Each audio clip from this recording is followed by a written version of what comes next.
Welcome to Haridev lifestyle. இன்றைக்கி நம்ம நாட்டுக்கோழி வச்சு ஒரு ஊற வச்ச கிரேவி செய்ய போகிறோம். அதுக்கு ஒரு நாட்டுக்கோழி வாங்கிட்டு வந்தோம். அதில் பாதியே ரொம்ப எலும்பில்லாத பீஸாக எடுத்து நான் கிரேவிக்காக ரெடி பண்ணுறேன். இப்போ வாங்க அது எப்படி மசாலா செய்யலான்னு பார்க்கலாம்.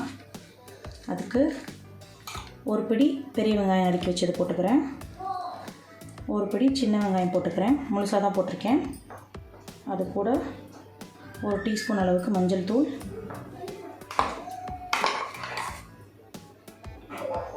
ஒரு 2 டேபிள் ஸ்பூன் அளவுக்கு இஞ்சி பூண்டு பேஸ்ட் சேர்த்துக்கிட்டேன். அது கூடவே ஒரு டீஸ்பூன் அளவுக்கு கரம் மசாலா சேர்த்துக்கிறேன். கூடவே நம்ம வீட்டில் அரைச்சி வச்ச மிளகாத்தூள் ஒரு 1.5 டேபிள் ஸ்பூன் அளவுக்கு போட்டுக்கிறேன்.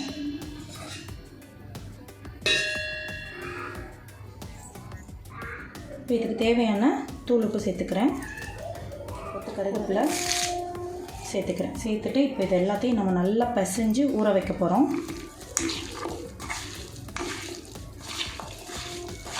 நான் தண்ணி சுத்தமாக இல்லாமல் வச்சுருக்கேன் பாருங்கள்.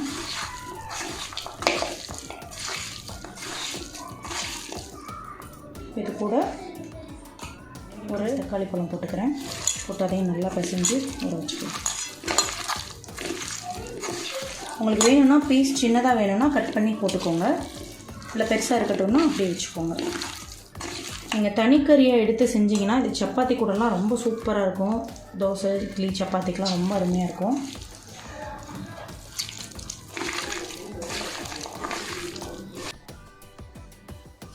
இப்போ இதை ஒரு 2-3 நிமிஷத்துக்கு நல்லா பிசைஞ்சு ஊற வைக்கிறேன். இது ஒரு அரை மணி நேரமாவது ஊறட்டும். நம்ம ஊறினதுக்கப்புறம் அதை எப்படி தாளிக்கலான்னு பார்க்கலாம். இப்போ நம்ம ஊற வச்ச நாட்டுக்கோழி கிட்டத்தட்ட அரை மணி நேரத்துக்கு மேலே ஊறிடுச்சு. இப்போ நம்ம அதை தாளித்து விட்டுடலாம். ஒரு குக்கர் வச்சுருக்க அடுப்பில் இப்போ அதில் நல்லெண்ணெய் சேர்த்துக்கலாம். 2 டேபிள் ஸ்பூன் அளவுக்கு நல்லெண்ணெய் சேர்த்துருக்கேன். கூடவே தாளிப்புக்கு சோம்பு சேர்த்துக்கலாம்.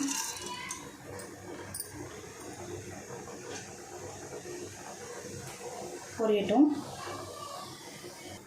ஆல்ரெடி நம்ம கறியில் வந்துட்டு வெங்காயம், கருவேப்பிலையெல்லாம் சேர்த்துருக்கோம். இப்போ ஒரே ஒரு பெரிய வெங்காயம், அது கூட 4 பச்சை மிளகாய், கருவேப்பிலை சேர்க்க போகிறோம்.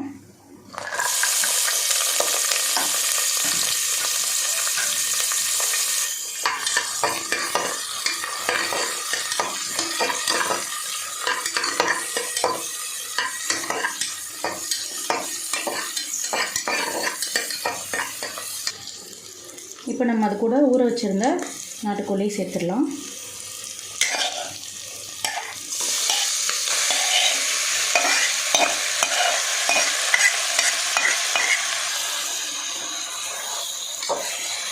இப்போ நல்லா எண்ணெய் பிரிகிற வரைக்கும் நல்லா வதக்கி விடலாம்.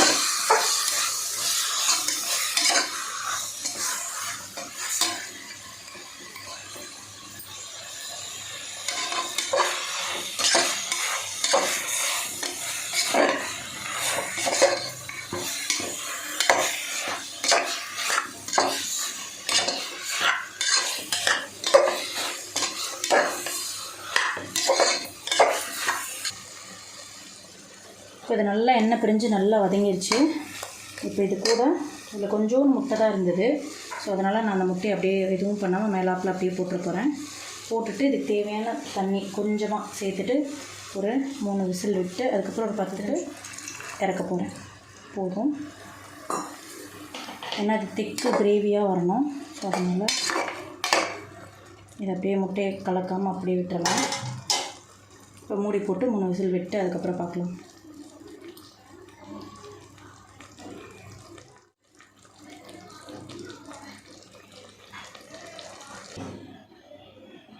இப்போ நம்மளோட நாட்டுக்கோழி கிரேவி ரெடி ஆயிடுச்சு. பாருங்கள், எனக்கு ஓரளவுக்கு கிரேவியாக வந்திருக்கு. உங்களுக்கு இன்னும் நல்ல கிரேவியாக வேணும்னா இது கூடவே ஒரு 2 பெரிய வெங்காயம் அரைச்சி அது கூட சேர்த்து வதக்கி விட்டு வச்சிங்கன்னா நல்ல கிரேவியாக கிடைக்கும். ரொம்ப சூப்பராக இருக்குது. அந்த முட்டை பாருங்கள் எப்படி நல்லா எப்படி வந்திருக்குன்னு, நல்லா சாஃப்டாக நல்லா இருக்குது. நீங்களும் கண்டிப்பாக அதை ட்ரை பண்ணி பார்த்துட்டு எப்படி இருந்துச்சுன்னு கமெண்ட் பண்ணுங்கள். இது மாதிரியான வீடியோ வேணும்னா ஹரிதேவ் லைஃப் ஸ்டைலுக்கு சப்ஸ்கிரைப் பண்ணுங்கள். தேங்க்யூ.